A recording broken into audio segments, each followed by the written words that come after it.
Muy buenos días, tengan todas y todos bienvenidos una vez más a nuestro espacio Voz para el Cambio. Como de costumbre, cada miércoles acá en nuestro segmento Salud Preventiva y Participativa. Es bastante confortable poder estar aquí, sabiendo que ustedes están allí en sintonía con nosotros, esperando que les llevemos un poquito de información en salud, algunos tips en salud como siempre desde el punto de vista nutricional, que es nuestra área, es lo que nos compete, y con el mayor y el mejor de los intereses de poder ayudarlos a ustedes a poder empezar nuevos hábitos, que usted pueda instalar en su vida nuevos hábitos, sobre todo que sean saludables, porque lo que buscamos es que la prevención, y como siempre he dicho, prevenir sale más barato a la larga. Eso es así. Gracias a Dios, a la vida, por permitirnos estar aquí una vez más, y esperando que este programa, este corto espacio, pueda ser de su agrado en este día.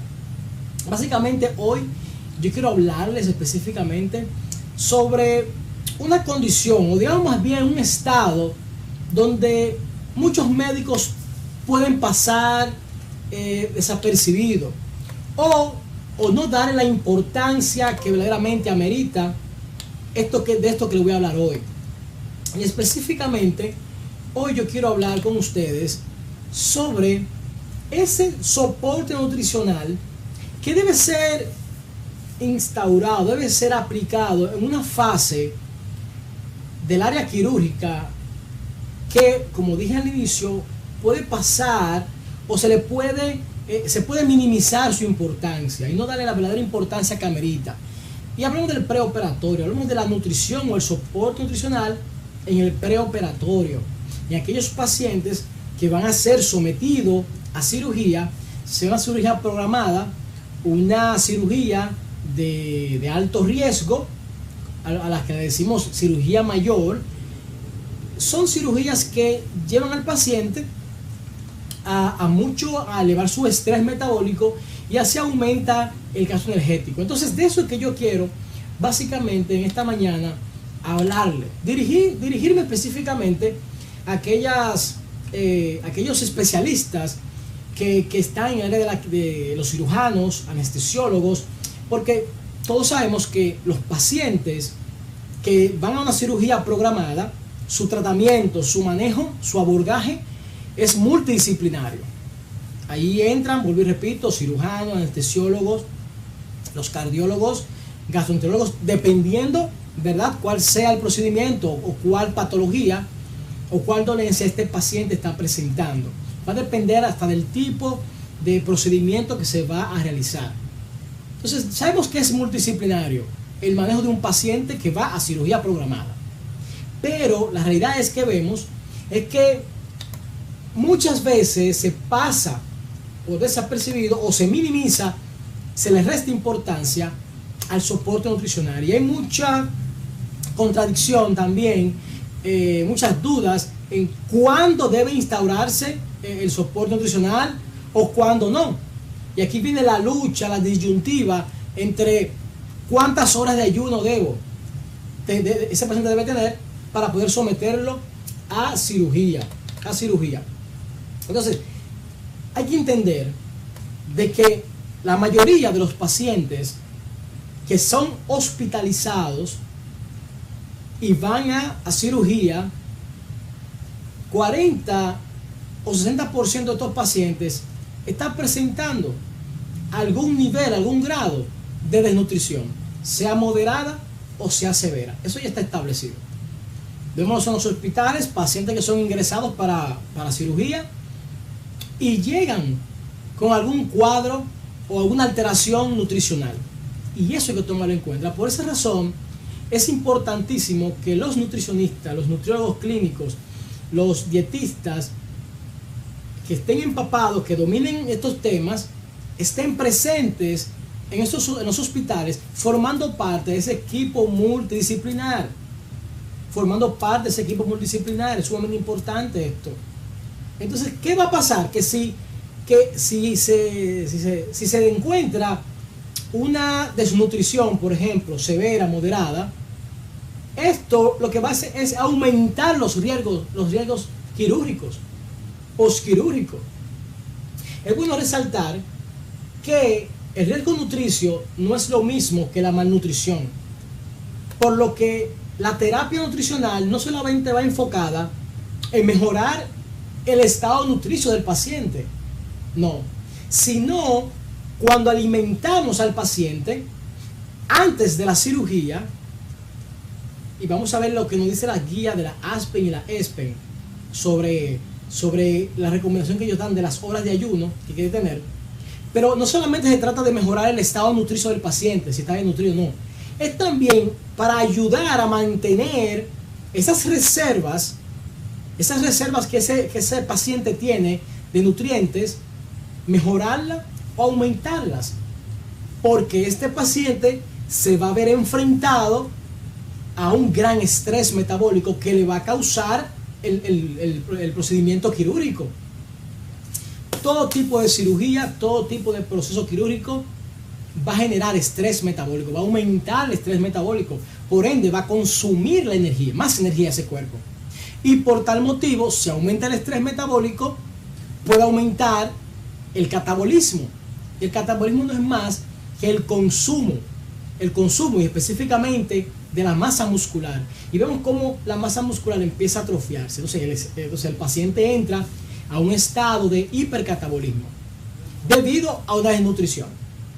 Por eso hay que tener acuerdos, y ahí están las guías de la ASPEN, que es importante que ustedes entiendan esto. Entonces, básicamente la ASPEN, que es la Sociedad Americana de Nutrición Enteral y Parenteral, en un artículo publicado en el 2002, hace un tiempito ya, ellos recomiendan de 7 a 10 días,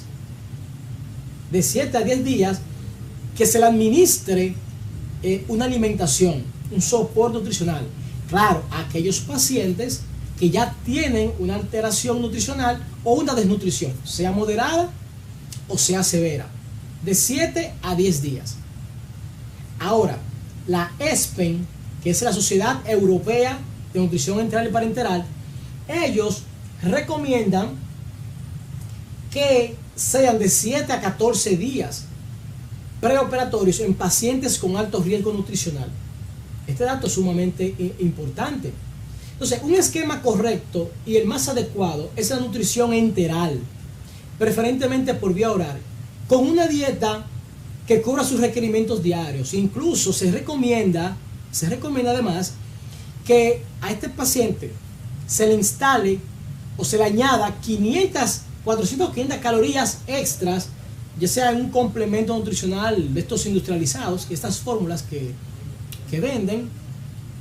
O sea, aparte de la dieta, de cubrir los requerimientos de este paciente, añadirle 500, 400 o 500 calorías más con una de esas fórmulas industrializadas. Porque esto va a ayudar, nos va a garantizar que este paciente no va a entrar en catabolismo. Un dato interesante, y es donde viene la disyuntiva, porque yo conversando con anestesiólogos sobre el miedo de ellos, la preocupación de ellos básicamente es no darle de comer nada por boca.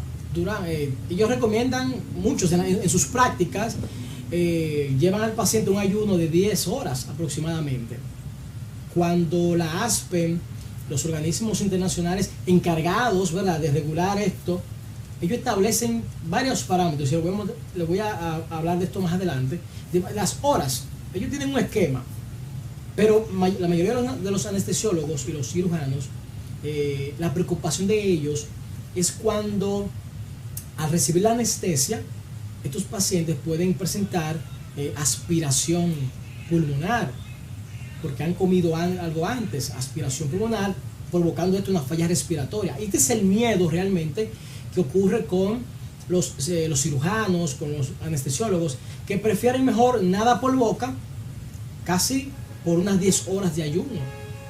Pero las guías están estableciendo con evidencia A y evidencia B, están refiriendo de que desde las 8 horas, o sea, 8 horas, incluso aquí les tengo, por ejemplo, de lo que publicó, por ejemplo, la Sociedad Americana, perdón, de Anestesiólogos y la Europea también. Ellos publicaron recomendaciones sobre el ayuno preoperatorio. Y por ejemplo, ellos colocan, que después en las redes les voy a colocar ese esquema, ese gráfico. Y disculpen que no lo tengo aquí en pantalla con ustedes. Pero básicamente ellos plantean lo siguiente. Material a ingerir, líquido claro. Mínimo periodo de ayuno, 2 horas. Leche materna, material a ingerir, mínimo periodo de ayuno, 4 horas. Fórmula de leche, 6 horas. Leche no humana o alimento ligero o alimentos grasosos.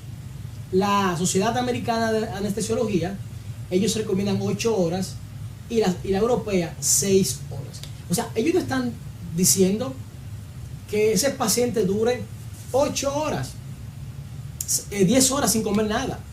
Porque, ¿qué es lo que pasa? ¿Cuáles serían las complicaciones de no darle a este paciente alimentos cuando lo amerita? Bueno, prácticamente las complicaciones son que aumenta el riesgo de infección en la herida, de hisencia, o sea, la sutura se puede de nuevo abrir para que puedan entenderlo. Entonces, son complicaciones, incluso se enlentece o no mejora la cicatrización de la herida, sobre todo si no se instaura un soporte nutricional. Hasta puede aumentar el tiempo en el hospital y sobre todo aumentan los costos. Estamos hablando entonces a nuestros colegas, a nuestros amigos, cirujanos, anestesiólogos, nutriólogos que están en los hospitales, que este soporte nutricional no puede ser negociable. El soporte nutricional no puede ser negociable en paciente prequirúrgico, porque ya las evidencias están allí. Están ya las evidencias y nos muestran los grandes beneficios. Repito, cuando nutrimos a un paciente en la fase preoperatoria, estamos ayudando a este paciente a que tenga una mejor recuperación y una menor estadía en el hospital. Y todos saben que hay enfermedades nosocomiales que están en los hospitales, que se adquieren en los hospitales por estar allí simplemente ingresado. A veces vamos por una patología, por una dolencia, pero allí en el hospital salimos con otra, que la adquirimos allí en el hospital. Entonces estamos hablando de una mejor cicatrización de las heridas, evitar infecciones.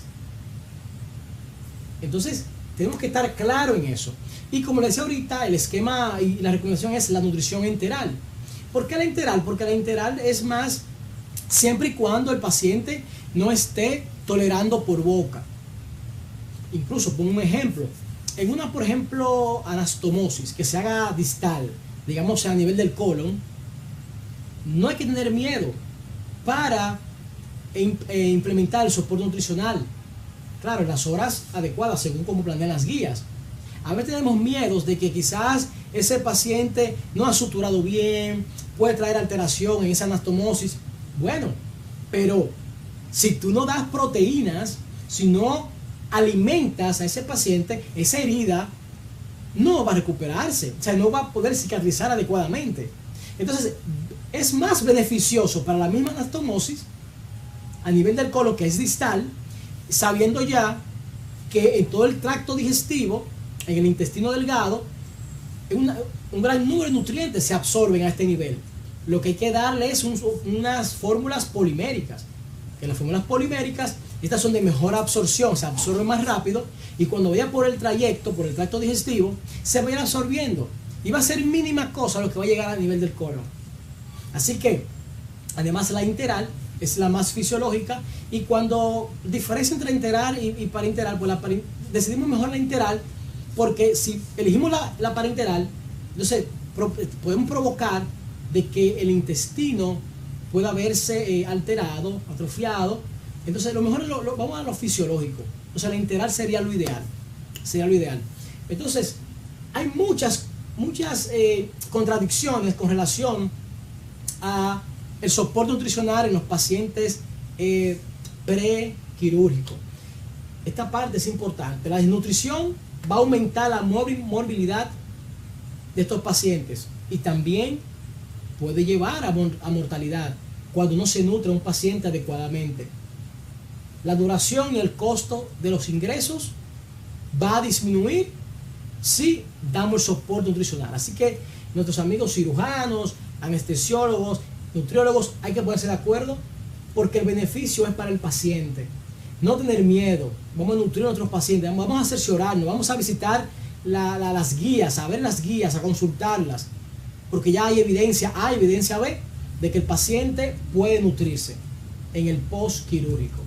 Así que espero que este tema haya sido de su agrado, su interés, bien cortito, bien directo. Lo seguiremos ampliando en nuestras diferentes redes sociales y por favor el mensaje es, porque el beneficio para los pacientes, el mensaje es que vamos a consultar las guías y aplicarlas a nuestros pacientes. Así que esperamos que este programa haya sido de su agrado. Así que será hasta la próxima semana. Quédese allí que hay mucho más contenido aquí en Voz para el Cambio.